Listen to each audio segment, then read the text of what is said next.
G'day, leaders. In this podcast, we talk about the subconscious mind and the conscious mind and how the programs and the self-talk that we put in there determines our reality. We talk about how to adjust our thinking for better results. Enjoy. Why did it count backwards? I know that we're now recording. What? Hello, Captain. What I... Come fly with me. Let's fly away. What are we going to talk about? I don't know. So, leadership, life, and everything else. Yeah. And we're live. No, we're recording. Again. Michelle, I'd like to talk to you about something I'm quite passionate about. Yes. It's about the way Chocolate. we program... Chocolate, yes. Lindt chocolate, best chocolate in the world. Hey, if you want to sponsor us, no, we're still waiting for Bollinger to get in touch. That's right. How come they haven't reached out after that first podcast where we drank a whole bottle of Bollinger? Anyway.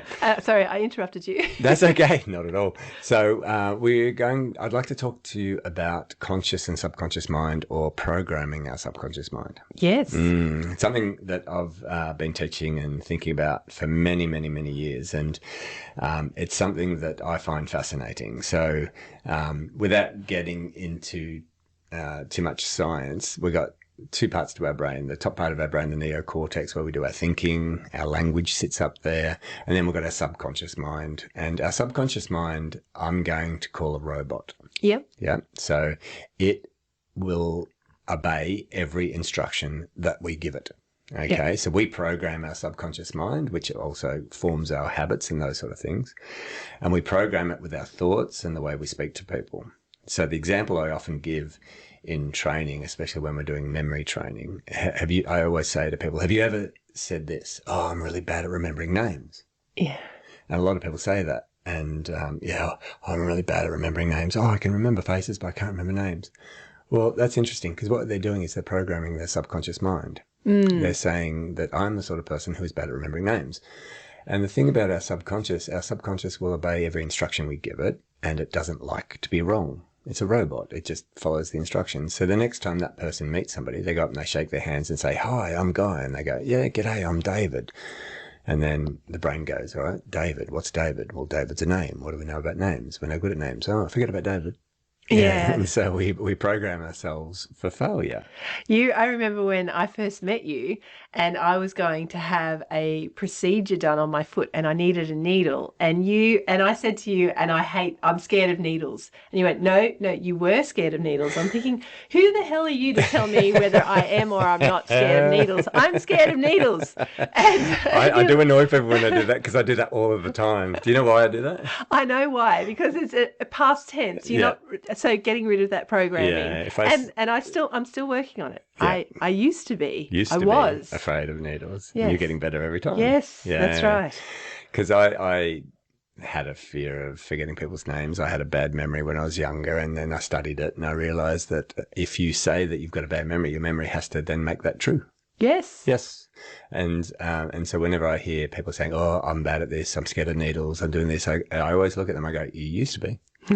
And then it's their choice to either go forward with that old mindset that they are scared of things, or they can't do things, or they forget things, or they can go forward with a new mindset of, that's what I used to be like. Because when I hear somebody saying, "Oh, I hold a grudge," or I get very angry when this happens, I go, "Do you want that to be a reality?" And they go, "What?" I said, "Well, what you've just done is you've programmed your subconscious mind to make that a reality next time it happens, and you have no control over your subconscious mind. It's just a robot that's going to obey the instruction you just gave it." So next time somebody cuts you off in the car, "Oh, I'm a hothead," comes out, and then they start yelling and screaming at the person. But if you say to yourself, "Oh, I'm very calm on the road," next time somebody cuts you off, you'll go, that was an interesting way to drive. Because the subconscious mind has to make the reality that you program into it. Yeah. And I want to talk about what you've changed in your mind and what I've changed in my mind over the years. So I used to have a bad memory. I used to be a very shy, introverted little kid. And so not only did I have a bad memory for names, I didn't look people in the face when I was introduced to them because I was so shy. So imagine spending your childhood and your teens not really looking at people's faces because you were so shy and so introverted. And so not only did you not remember their name, but quite often you didn't remember their face. Right. Yeah. And then I started studying and trying to find out how to fix this. And I realized that, one, if I didn't look at their face, I'm not going to remember them. But if I told myself that I couldn't remember their name, that'll be a reality as well. Right. And so that's the first time I started to get interested in the way the subconscious mind works. And we used to use this a lot in sport as well. So if you think you're the best, you'll be the best. If you think you're mediocre, you'll be mediocre, because our subconscious mind doesn't like to be wrong. Yeah. I'm just trying to think. You sprung this on me. I did. I said, let's record a podcast on the subconscious mind without giving you any time to think about it. Or if you want, I can talk a little bit more about it while you're thinking about how this may have applied. No, you've got a situation? Yeah, definitely. So I'm thinking, and it's an example I've given previously about crosswind takeoffs and landings when I was learning to fly. And I remember not enjoying windy days.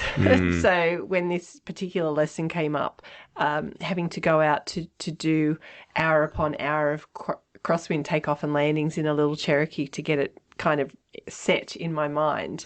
And afterwards, my instructor, he was quite clever in mind manipulation, and he said to me, "See, you're an ace at this now." And I was like, oh, no, I don't particularly like them. And he goes, no, you are amazing. I reckon any day that it's windy, you would be one of the best out there. You would ace it. And I'm kind of like, oh, I don't know. But every time it was windy, I would hear his voice in my head. And I started to believe it. And I do. I still love a windy day. It's like my best landings are on windy days. Well, he's using a form of NLP, neuro-linguistic programming. Correct. He's putting, and something I like doing as well, you put thoughts into people's mind that interrupt their old paradigms, their old way of thinking. And so that's why when you said you didn't like needles, used to, I had to jump in there and give you a new one. And it's a very powerful technique when you're training people. So it sounds like he was quite gifted. He was. I use it on my kids as well. Yeah. All the time. Oh yeah. So do I. If I hear somebody with a limiting self-belief, I jump in straight away. Used to, or I'll throw in a different one. I don't agree with you. Yeah. I actually think you're amazing at that. Yeah. I think you're one of the better people at that, and you're learning how to do it. And every time you do it, you're getting better. I'm forcing that into people's minds. Yeah. Especially my kids. Have you ever said this? I should exercise more, or I should eat healthier, or I want to we don't start have we this. have a policy of no shoulds. No shoulds. No shoulding. Yeah. Have you ever heard somebody say, I want to go to the gym more, I want to do this, I want to do that? There's a really fascinating concept around that language. So if you say, I want to go to the gym more, for example, what you're actually saying is, this is who I am now, and I want to be somebody who goes to the gym more. But you're not. I'm not. I am. This is me, Yep. but I want to go to the gym more. And one of the things that our brain does when we wake up in the morning, we come out of sleep into consciousness, so unconscious to consciousness. Our brain has to kind of reboot and recreate our ego, who we are. All right. So this is kind of like just a generalization. So when you wake up, your brain has to figure out who you are. And the way it does it is it goes through all your memories. Yeah. So it's got access to the memory of who you are, and it reboots. And one of the memories that it finds is, I'm somebody who wants to go to the gym, not somebody who goes to the gym. Okay, well, then don't go to the gym. Otherwise, you'd be somebody who goes to the gym, not somebody who wants to go to the gym. And so the way we talk to people and the way we talk to ourselves creates our reality. So if you want to change something and you say, I want to, what you're actually saying is, I'm never going to, because otherwise I'd be that person. Yeah. And so self-talk is such a powerful thing. What self-talk have you used to become the pilot that you became? Well, it's from Pete Sherry used to say to us, and this is a language warning. I know this one. We said this one another time. Yeah, well, that's I'm the baddest mother. I'm the meanest motherfucker to ever fly a 737. I am a pilot. I am a pilot when Yeah. I was learning to fly, because quite often you start, if days didn't go as well as what you wanted to, or I threw up. That was the thing of, rather than saying I'm not going to throw up, because quite often my brain will not hear the not, and it will just hear I'm going to throw up. Yeah. So it would, I would say things like, I suppose affirmations, positive affirmations would be, I wake early with ease, and I do. I get up early and I go for a walk every morning. It's a non-negotiable. Mine is I'm the king of sleep. I've always had this belief. I don't remember ever being a bad sleeper. I'm sure that there was a point in time where I was just like everyone else and just didn't think about my sleep. But when I was learning about the subconscious mind, and I also know how important sleep is. If you're listening and you don't know how important sleep is, go and listen to Dr. Matthew Walker. It's the most important thing that human beings do. It's sleep. And so I've always said, I'm the king of sleep. I can sleep anywhere, anytime, anyhow. I've always said that. And I've met a lot of people over the years who say, oh, I'm really bad at sleeping. I'm a bad sleeper. And I say, well, do you want that to continue? And they go, no. I say, well, stop saying it. Because what you're doing is you're programming your subconscious mind. As you get closer to bedtime, you recognize that we're getting close to the time that you should be going to sleep. And so if you've said all your life, I'm a bad sleeper, your subconscious mind is listening, and it's a robot. It's going to program that in. And so as you're getting closer to sleep, what it's going to do, it's going to release more cortisol into your system. Cortisol is in a constant battle with melatonin. When melatonin wins, you're asleep. When cortisol wins, you're awake. And so if you're getting close to bedtime and you've got this unconscious or subconscious belief that you're a bad sleeper, then your brain is going to make that a reality by releasing more cortisol and bringing all of the thoughts into your mind that are going to make you start, thinking about all these things that you got to do in your life to make sure that you've kept awake. But if you say, I'm the king or I'm the queen of sleep, as you get closer to bedtime, your brain's going, this is that part of the day that you're really good at. and so I've almost hypnotized myself to be able to sleep anywhere, anytime, even at dinner parties, which I'm quite famous for. I don't know if you know this about me, but all my friends tease me about this constantly. I like cooking paella. And when I put it on the table, it's been a 4 or 5 hour event, because start from making the stock all the way to making the paella. And I put it on the table. I'm quite exhausted, and maybe a couple of wines in.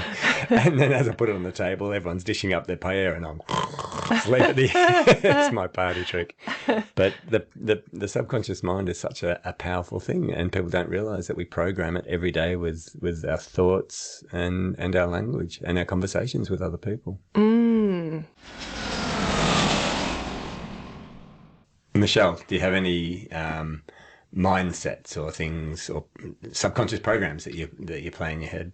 Yeah. So one I've been using of late, and I've used it for a few years, is everything always works out. And it does. Yes. If you give it time, you let it settle, you walk away, you come back, you hunker down, it always works out. So, I like that. Yeah. My self-talk, my affirmation is everything always works out. Yeah, and that would tie into your anti-fragility message that you talk about, that all adversity is an opportunity for us to grow and get stronger. All complex systems need adversity. That's right. And so if you've got the mindset of everything will work out, well, it always does, because at the end of the adversity, you're stronger. You've learned something. You've grown. That's exactly it. So, and sometimes it may be in a way that you hadn't forecast, you hadn't predicted. Yeah. But it does always, and always seems to work out better than what I'd planned. I like this because it's very much the opposite of a victim mindset. Yeah. Because a victim will hold an experience in their head forever. Oh, woe is me because of this thing. Yeah. But yours is, this thing made me stronger, and it always works out in the end. So that once you get through the adversity, you look back at the adversity as an opportunity to grow, get stronger, but it also as an opportunity to come through the other end. Yes. Yeah. Yes. Whereas a victim will come through the other end and will carry that adversity, that hurdle, like it's The a weight. backpack full Yeah. of blur that they have to drag with them through the rest of their lives, rather than going, oh, wow, I got through that. Well, if you're using the same thought or analogy as when you go to the gym and, you know, to build muscle, you have to tear muscle. Yes. And then for it to rebuild, to come back bigger, then that's kind of how you, so everything always works out. It's that, okay, this kind of broke me a little, or it stopped me, it paused, whatever, or I had to detour, or I took a different path. But ultimately, I have come back bigger, stronger, better. Yeah. Lighter, because you're not carrying all that you were just talking about. But yeah.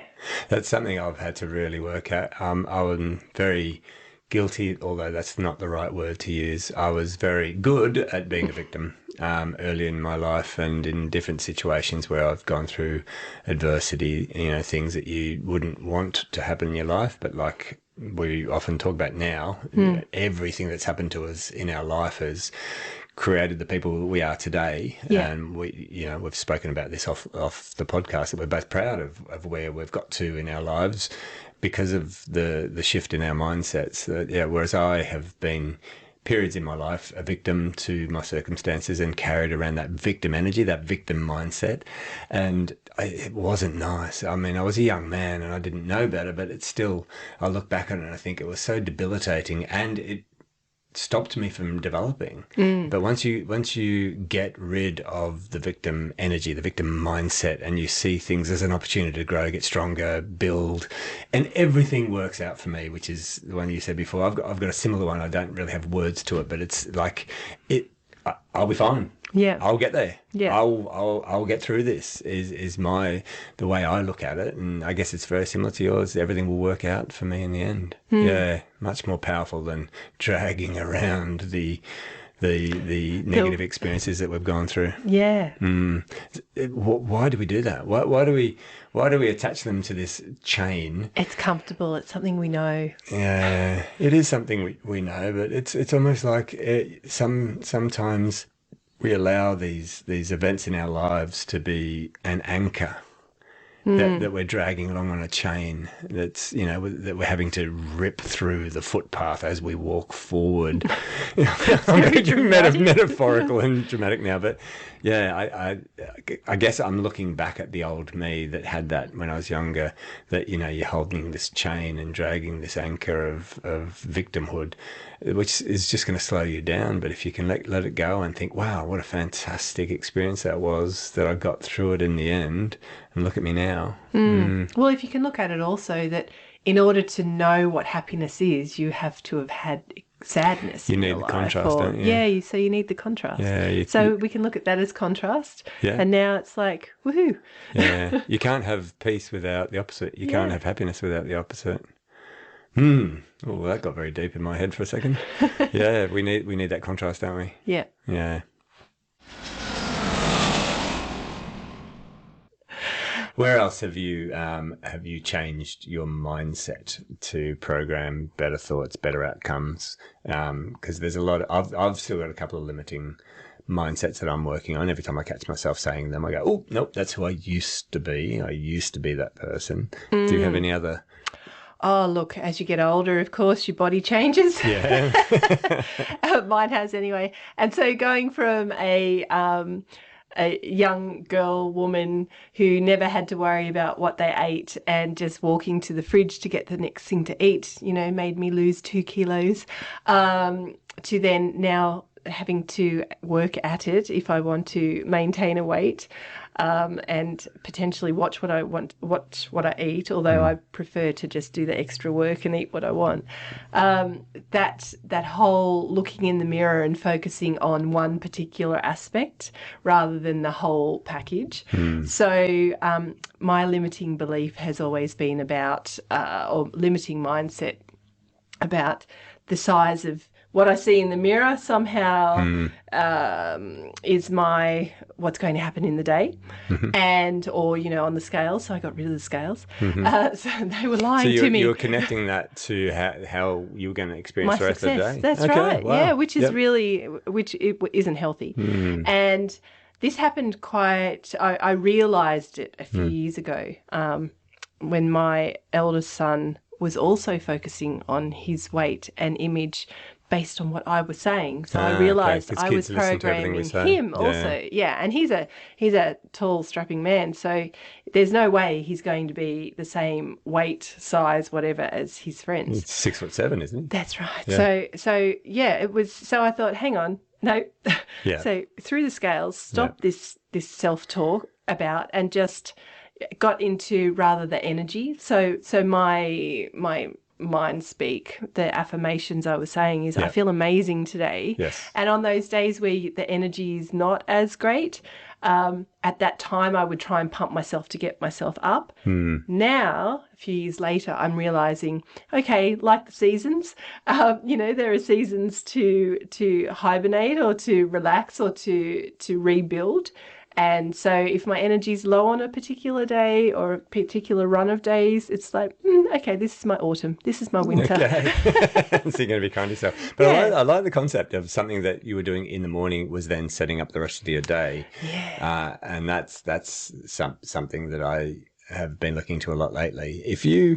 When you wake up, the very first thing you grab is your phone and you start swiping, then you'll get a hit of dopamine. Swiping or scrolling? Scrolling, Are you swiping? No, I'm not swiping. Swiping up. I'm not swiping left or right.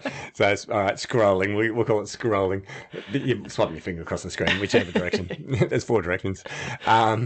But yeah, scrolling. If the first thing you do is scroll on your phone and you get a hit of dopamine, your brain is now saying that's where my dopamine comes from, and you'll be grabbing your phone more often during the day, and it sets you up for failure. And most people have heard the whole concept of making the bed in the morning. When you get out of bed, make the bed, because when you make the bed, you've achieved something and you're going to get a hit of dopamine. And so that's setting you up for success. I noticed over COVID, because I spent a fair bit of time by myself and a fair bit of time scrolling on things like TikTok, that my brain was getting hits of dopamine from technology.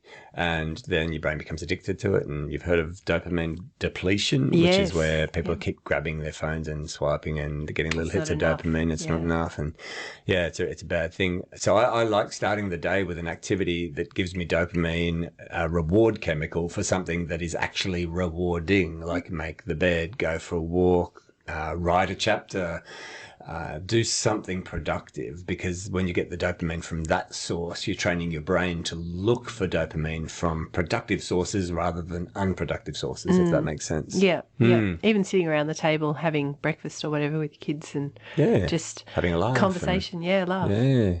No, it's good, because the way we prime our brains in the morning determines the success or opposite of the day. Yes. Yeah, that's right. Yeah, our brains are powerful things. Okay, so in tying this up, be very careful of what we put into our subconscious minds. Yeah. I like the fact that the lower part of the brain, the subconscious mind. Yes, the subconscious mind is just a robot. Yep. Just so it can be programmed. It can be. Yes. Yeah. And we should be very conscious of the programs that we put in there, the limiting and what's the opposite of limiting?